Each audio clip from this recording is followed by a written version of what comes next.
আমাদের দাবি হলো তোফাজ্জল যখন হত্যাকাণ্ড চালানো হয় তখন ওইখানে হলে উপস্থিত যারা হলের রুমের ভিতরে যারা ছিল, যারা হাততালি দিচ্ছে, ভিডিও করছে, মজা নিছে, আমরা সবাইকে আইনের আওতায় আনতে চাই। এবং সেই সাথে এই হলের যে প্রশাসন ছিল এবং প্রক্টর ছিল, সেই সাথে হলের সার্বিক ক্ষমতার অধিকারী যে হিসি, আমরা তাকেও এই জবাবদিহিতার মধ্যে আনতে চাই এবং দাবি চাই এবং সরকারকে একটা আবেদন জানাই যে খুব দ্রুততম সময়ের ভিতরে তোফাজ্জলের বিচার যাতে সম্পন্ন করা হয়, সেই দাবি আমাদের সকল।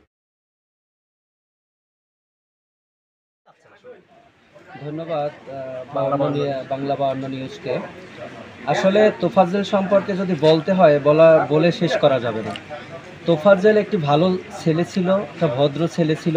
এই চরদানিতে ওর জন্ম, এখানে ওর জন্মস্থান। এই চরদানি মাধ্যমিক বিদ্যালয়ে পড়াশোনা করেছে একটা সময়।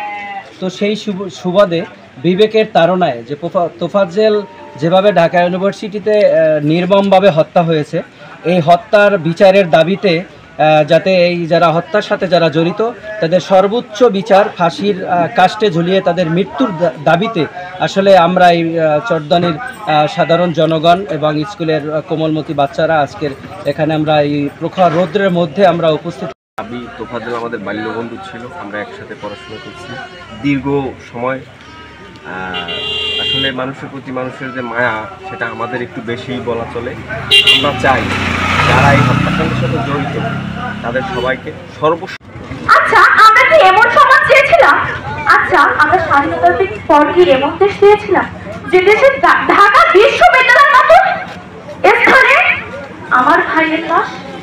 আচ্ছা, আমরা কি এমন একটা সমাজ ব্যবস্থা চেয়েছি যেখানে শিক্ষাই ছিল জাতির মেরুদণ্ড, আর শিক্ষাই জাতির মৃত্যুদণ্ড? এমন একটা স্থানে আমার ভাইয়ের লাশ আমি কখনো কল্পনা করতে পারি। আমার ভাই মানসিক পরিপূর্ণ ছিল, কিন্তু তার মতো ভালো মানুষ হয়তো এলাকায় অন্য কোনো আরেকজন ছিল না।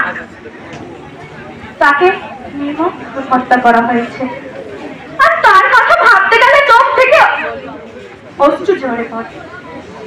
সেই মানুষটা আজ আমাদের মাঝে নেই, আর তাকে নির্মম হত্যা করে মারা হয়েছে। কিছু পরিবর্তন হয়েছে, কিন্তু আমাদের নৈতিক শিক্ষার পরিবর্তন হয় নাই। তোফাজ্জলকে যারা হত্যা করেছে তারা যেন আইনের দণ্ডে, সঠিক দণ্ডে দণ্ডায়িত হয় এবং তাদের সঠিক বিচার হয়। আমি ইতিমধ্যে বিশ্ববিদ্যালয়ে যেখানে পশুরা থাকে সেখানে আমি যাইনি, আল্লাহ আমাকে রহমত করেছে। হয়তো ওই পশুদের হাতে আমি আমার তোফাজ্জল ভাইয়ের মতো আর ক্লাস হয়ে অনেক কাছের মানুষ। তো তোফাজ্জলকে আমরা দেখেছি যে আমাদের কাছে আসতো, সর্বোচ্চ তার দাবি ছিল 20টা টাকা। আইসা বলতো, ভাই 20টা টাকা দিবেন, আমি একবেলা ভাত খাবো। এই 20টা টাকার ভাতের দাবিতে সে আমাদের হয়তো একটু বিরক্ত করতো। ঠিক তদ্রুপে হয়তো ঢাকা ইউনিভার্সিটিতেও ওই 20 টাকার দাবিতেই গিয়েছিল, কিন্তু 20 টাকার বিনিময়ে একটা জীবন নিয়ে যাবে, এটা তো লেখাপড়া করছে। আপনার বড় বড় যত নেতা যারা দেশ চালাইছে সেই বিদ্যাপীঠে যদি এই অবস্থা হয়, তা মানুষ কোথায় নিরাপদ? হত্যা করো, জন্মাবো আবার, দারুণ সূর্য হব, লিখব নতুন ইতিহাস।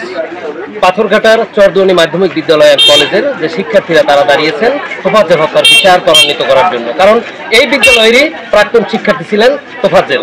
তোফাজ্জল হত্যার বিচার যতক্ষণে না তারা পাচ্ছে ততক্ষণ তারা রাজপথ ছাড়বে না বলে দাবি করেছে। অমল তালুকদার, বাংলা 52 নিউজ, পাথরঘাটা, বরগুনা।